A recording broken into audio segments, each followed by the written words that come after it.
ഉത്തർപ്രദേശിൽ കൻവാർ തീർത്ഥാടകർക്ക് അവർ കയറുന്ന കടകളുടെ യഥാർത്ഥ ഉടമസ്ഥൻ ഏത് ജാതിക്കാരനാണെന്ന് തിരിച്ചറിയാൻ ആ കടയുടെ ഉടമയുടെ പേരുൾപ്പെടെയുള്ള വിവരങ്ങൾ കടയ്ക്ക് മുന്നിൽ സ്ഥാപിക്കണമെന്ന് UP പോലീസ് നിർദ്ദേശം നൽകി.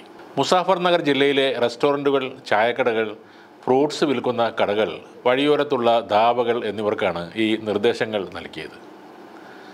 പേര് വ്യക്തമാക്കണമെന്ന് കാട്ടി കടയുടമകൾക്ക് പോലീസ് നോട്ടീസ് അയക്കുകയും ചെയ്തിട്ടുണ്ട്. കൻവാർ യാത്ര സമാധാനപരമായി നടത്തുക എന്നതാണ് ഈ നടപടിയുടെ ലക്ഷ്യം എന്നാണ് പോലീസ് നൽകുന്ന വിശദീകരണം. ആശയക്കുഴപ്പങ്ങൾ ഉണ്ടാകാതിരിക്കാനും ക്രമസമാധാന പ്രശ്നങ്ങൾ ഉണ്ടാകാതിരിക്കാനും പേരുകൾ പ്രദർശിപ്പിക്കാൻ എല്ലാ ഹോട്ടൽ മാനേജ്മെൻറ്റുകൾക്കും ധാബ ഉടമകൾക്കും നിർദ്ദേശം നൽകിയ വിവരം മുസഫർ നഗർ പോലീസ് തന്നെയാണ് എക്സിലൂടെ പങ്കുവച്ചത്. ഇതിൻ്റെ വീഡിയോ ഇപ്പോൾ സമൂഹ മാധ്യമങ്ങളിൽ വ്യാപകമായി പ്രചരിക്കുന്നുമുണ്ട്. കൻവാരിയാസ് എന്നറിയപ്പെടുന്ന ശിവഭക്തരുടെ വാർഷിക തീർത്ഥാടനമാണ് കൻവാർ യാത്ര.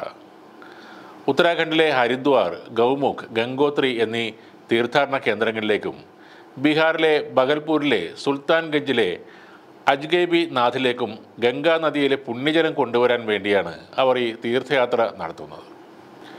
കഴിഞ്ഞ വർഷം കൻവാർ യാത്രയ്ക്കിടെ മുസ്ലിം സമുദായം അവരുടെ കടകൾക്കും റെസ്റ്റോറൻറ്റുകൾക്കും ഹിന്ദു ദൈവങ്ങളുടെയും ദേവതകളുടെയും പേരുകൾ നൽകുന്നുവെന്ന് ആരോപണം ഉണ്ടായിരുന്നു.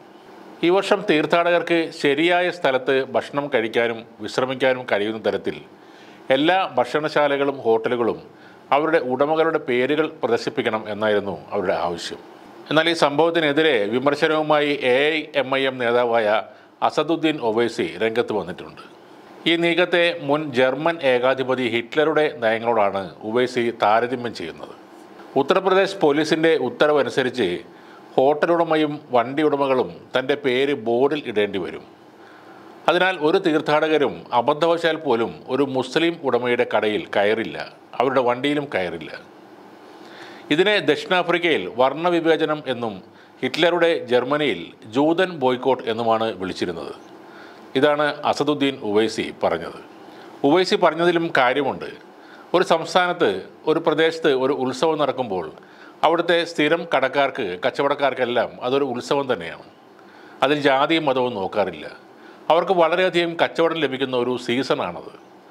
അവിടെയും ജാതിയുടെയും മതത്തിൻ്റെയും പേര് പറഞ്ഞ് ഒരു വിഭാഗത്തെ ഈ കച്ചവടത്തിൽ നിന്നും ഒഴിവാക്കാനാണ് ഉത്തർപ്രദേശ് സർക്കാർ ശ്രമിക്കുന്നത്.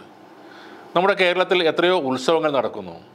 ഏതൊക്കെ ജാതിക്കാരാണ് അവിടെ കച്ചവടം നടത്തുന്നതെന്ന് നമ്മൾ ആരും ചിന്തിക്കാറ് പോലും ഇല്ലെന്നതാണ് സത്യം. ഇതുതന്നെയാണ് UPയും കേരളവും തമ്മിലുള്ള വ്യത്യാസവും.